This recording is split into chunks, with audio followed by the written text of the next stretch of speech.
참 예수님, 오늘은 3월 22일 사순 제5주간 월요일입니다. 독서와 복음 말씀 봉독하도록 하겠습니다. 성부와 성자와 성령의 이름으로 아멘.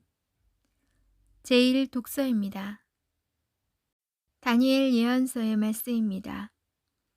그 무렵 바빌론에 요아킴이라고 하는 사람이 살고 있었다. 그는 수산나라고 하는 힐리키야의 딸을 아내로 맞아들였는데 수산나는 매우 아름답기도 하거니와 주님을 경외하는 여인이었다. 수산나의 부모는 의로운 이들로서 그 딸을 모세의 율법에 따라 교육시켰다. 한편 요아킴은 아주 부유한 사람으로서 넓은 정원이 그의 집에 맞붙여 있었다. 그는 누구보다도 큰 존경을 받았기 때문에 유다인들이 늘 그를 찾아오곤 하였다. 그런데 그의 어떤 두 원로가 백성 가운데에서 재판관으로 임명되었다. 바로 그들을 두고 주님께서 이렇게 말씀하신 적이 있다. 바빌론에서 백성의 지도자로 여겨지는 재판관인 원로들에게서 죄악이 나왔다. 그들이 줄곧 요아킴의 집에 있었으므로 소송거리가 있는 이들은 모두 그리로 그들을 찾아갔다. 한낮에 사람들이 떠나고 나면 수산나는 남편의 정원에 들어가 거닐곤 하였다. 그렇게 그곳에 들어가 거니는 수산나를 매일 눈여겨본 그 두 원로는 수산나에게 음욕을 품게 되었다. 그들은 양심을 억누르고 하늘을 보지 않으려고 눈을 돌린 채 의로운 판결조차 생각하지 않았다. 그들이 알맞은 날을 엿보고 있을 때 수산나가 여느 때와 마찬가지로 하녀 둘만 데리고 정원으로 들어갔다. 그리고 날이 무더웠으므로 그곳에서 목욕을 하려고 하였다. 거기에는 숨어서 수산나를 엿보는 그 두 원로 말고는 아무도 없었다. 수산나는 하녀들에게 내가 목욕을 하게 올리브 기름과 물분을 가져오고 정원 문들을 닫아 걸어라 하고 말하였다. 하녀들이 나가자마자 두 원로는 일어나서 수산나에게 달려가 말하였다. 자, 정원 문들은 잠겼고 우리를 보는 이는 아무도 없소. 우리는 당신을 간절히 원하오. 그러니 우리 뜻을 받아들여 우리와 함께 잡시다. 그렇지 않으면 어떤 젊은이가 당신과 함께 있었고 바로 그 때문에 당신이 하녀들을 내보냈다고 증언하겠소. 수산나는 탄식하며 말하였다. 나는 꼼짝 못할 공경에 빠졌소. 그렇게 하면 그것은 나에게 죽음이고 그렇게 하지 않는다 하여도 당신들의 소나귀에서 빠져나갈 수가 없을 것이오.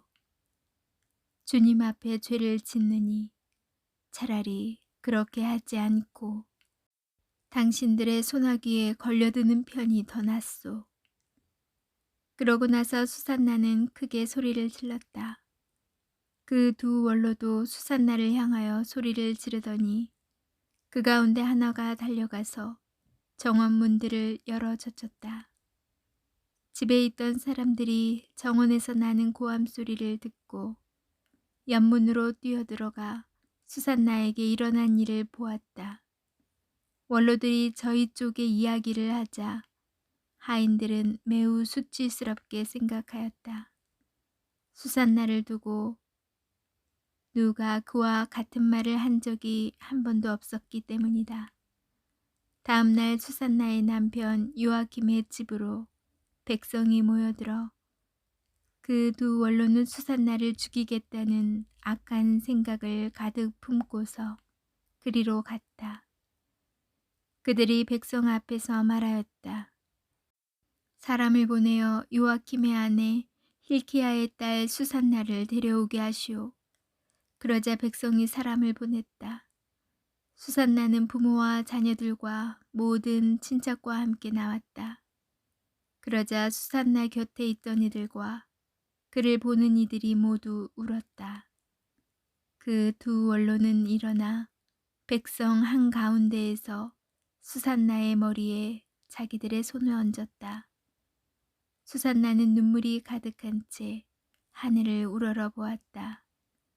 마음으로 주님을 신뢰하고 있었기 때문이다. 그 두 원로는 이렇게 말하였다.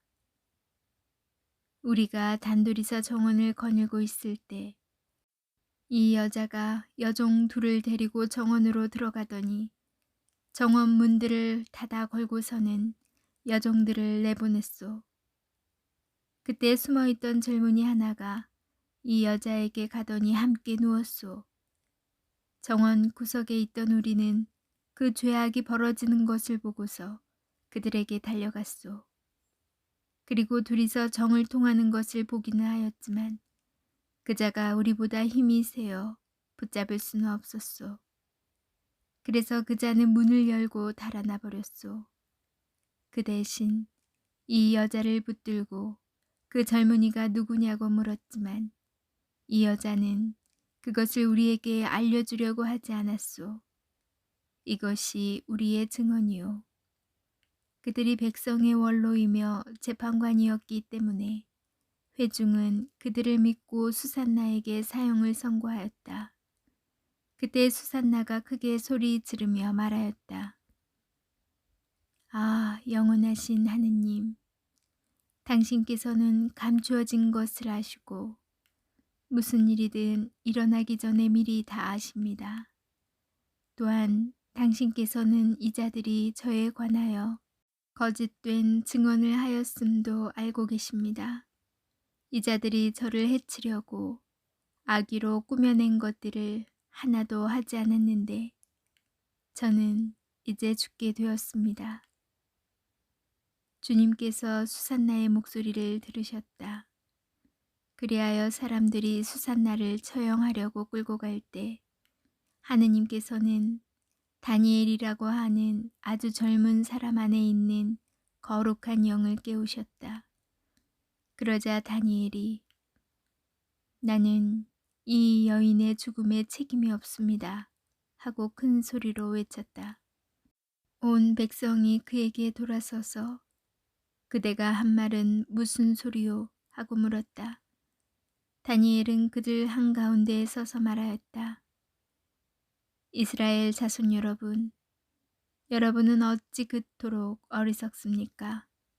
신문을 해보지도 않고 사실을 알아보지도 않고 어찌 이스라엘의 딸에게 유죄 판결을 내릴 수가 있습니까? 법정으로 돌아가십시오.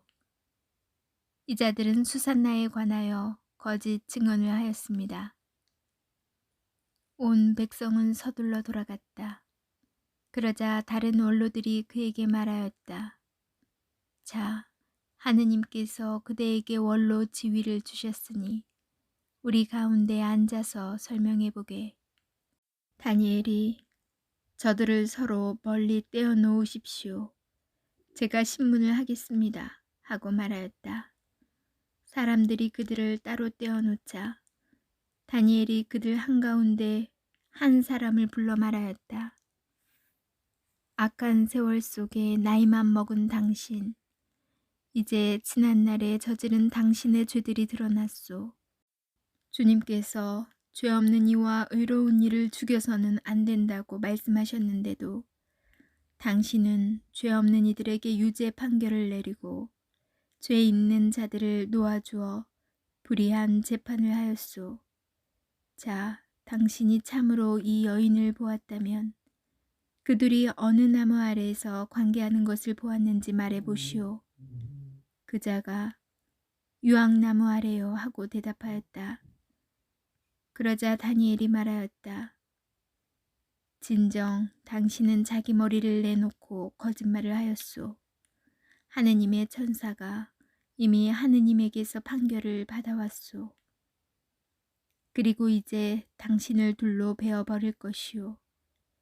다니엘은 그 사람을 물러가게 하고 나서 다른 사람을 데려오라고 분부하였다. 그리고 그자에게 말하였다. 유다가 아니라 가나안의 후손인 당신, 아름다움이 당신을 호리고 음욕이 당신 마음을 삐뚤어지게 하였소. 당신들은 이스라엘의 딸들을 그런 식으로 다루어 왔소. 그 여자들은 겁에 질려 당신들과 관계한 것이오. 그러나 이 유다의 딸은 당신들의 죄악을 허용하지 않았소. 자, 그러면 관계하는 그들을 어느 나무 아래에서 붙잡았는지 나에게 말해보시오. 그자가 떡갈나무 아래요 하고 대답하였다. 그러자 다니엘이 말하였다. 진정 당신도 자기 머리를 내놓고 거짓말을 하였소. 하느님의 천사가 이미 당신을 둘로 잘라버리려고 칼을 든 채 기다리고 있소. 그렇게 해서 당신들을 파멸시키시려는 것이오. 그러자 온 회중이 크게 소리를 지르며 당신께 희망을 두는 이들을 구원하시는 하느님을 찬미하였다. 다니엘이 그 두 원로에게 자기들이 거짓 증언을 하였다는 사실을 저희 입으로 입증하게 하였으므로 온 회중은 그들에게 들고 일어났다. 그리고 그들이 이웃을 해치려고 악의로 꾸며낸 그 방식대로 그들을 처리하였다. 모세의 율법에 따라 그들을 사형에 처한 것이다. 이렇게 하여 그날에 무죄한 이가 피를 흘리지 않게 되었다. 주님의 말씀입니다. 하느님, 감사합니다. 복음 말씀입니다. 요한이 전한 거룩한 복음입니다. 그때 예수님께서는 올리브산으로 가셨다. 이른 아침에 예수님께서 다시 성전에 가시니 온 백성이 그분께 모여들었다. 그래서 그분께서는 앉으셔서 그들을 가르치셨다. 그때 율법학자들과 바리사이들이 가늠하다 붙잡힌 여자를 끌고 와서 가운데에 세워놓고 예수님께 말하였다. 스승님, 이 여자가 가늠하다 현장에서 붙잡혔습니다. 모세는 율법에서 이런 여자에게 돌을 던져 죽이라고 우리에게 명령하였습니다. 스승님 생각은 어떠하십니까? 그들은 예수님을 시험하여 고소할 구실을 만들려고 그렇게 말한 것이다. 그러나 예수님께서는 몸을 굽히시어 손가락으로 땅에 무엇인가 쓰기 시작하셨다. 그들이 줄고 물어대자 예수님께서 몸을 일으키시어 그들에게 이르셨다. 너희 가운데 죄 없는 자가 먼저 저 여자에게 돌을 던져라. 그리고 다시 몸을 굽히시어 땅에 무엇인가 쓰셨다. 그들은 이 말씀을 듣고 나이 많은 자들부터 시작하여 하나씩 하나씩 떠나갔다. 마침내 예수님만 남으시고 여자는 가운데에 그대로 서 있었다. 예수님께서 몸을 일으키시고 그 여자에게 여인아, 그 자들이 어디 있느냐? 너를 단죄한 자가 아무도 없느냐? 하고 물으셨다. 그 여자가 선생님, 아무도 없습니다. 하고 대답하자 예수님께서 이르셨다. 나도 너를 단죄하지 않는다. 가거라. 그리고 이제부터 다시는 죄짓지 마라. 주님의 말씀입니다. 그리스도님, 찬미합니다. 잠시 묵상하겠습니다. 사순 시기를 마무리하면서 어려운 숙제를 하는 기분으로 고해수 앞에 섭니다. 마음속에 가득한 미움과 증오가 왠지 스스로를 더 초라하게 만듭니다. 예수님을 외면하고 예수님의 목소리에 귀 기울이지 않았던 때가 생각나 가슴이 저려옵니다. 머릿속에서는 용서할 수 없고 용서하고 싶지도 않은 사람들이 떠나지 않습니다. 끊임없이 용서하라는 그 말씀이 더욱 무겁게 가슴을 짓눌러 옵니다. 큰 죄를 지은 여자가 유다인들 앞에 있습니다. 용서받지 못할, 용서해서도 안 되는 죄를 지은 여자입니다. 모세의 율법은 여자를 용서하지 말라고 이야기합니다. 예수님께서도 그들에게 용서를 강요하지 않으십니다. 대신 그들이 용서하게끔 기다려줍니다.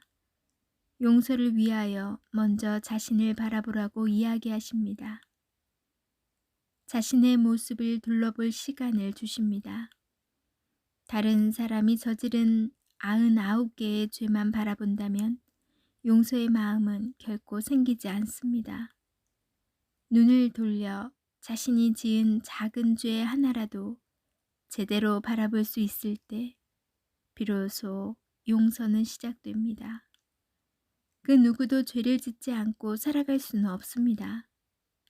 자신은 죄가 없다고 말하는 사람은 교만과 오만의 죄에서 벗어나지 못하는 것입니다. 용서의 시작은 다른 이들이 지은 큰 죄를 바라보는 것이 아니라 나의 작은 죄를 바라보면서 시작됩니다. 또한 용서는 무관심이 아닙니다. 용서는 사랑이어야 합니다. 내 마음의 평화만을 위하여, 나 한 사람의 구원과 깨끗함만을 위하여 용서하는 것이 아닙니다. 용서를 청하지 않는 자에게 자신이 어떤 잘못을 하였는지도 모르는 사람을 용서하는 것은 무관심일 뿐입니다. 그들이 잘못하였다고 이야기해야 합니다. 불의한 마음에 하느님의 정의를 새겨 주어야 합니다. 그리고 나서 그가 잘못을 깨달았을 때 용서는 이루어집니다. 우리 모두가 죄인임을 잊지 말았으면 합니다. 우리 앞에서 예수님께서 말씀하십니다. 나도 너를 단죄하지 않는다. 가거라. 그리고 이제부터 다시는 죄짓지 마라. 아멘. 성부와 성자와 성령의 이름으로 아멘. 오늘 제1독서가 상당히 길었습니다. 함께 해주신 여러분께 감사드리고 고생하셨습니다. 그래서 제 생각 나눔은 오늘은 쉴까 합니다. 신부님 묵상 말씀도 너무 좋으니 함께 묵상해 보시고 은총 가득한 밤 되시기 바랍니다. 전 내일 다시 만날게요.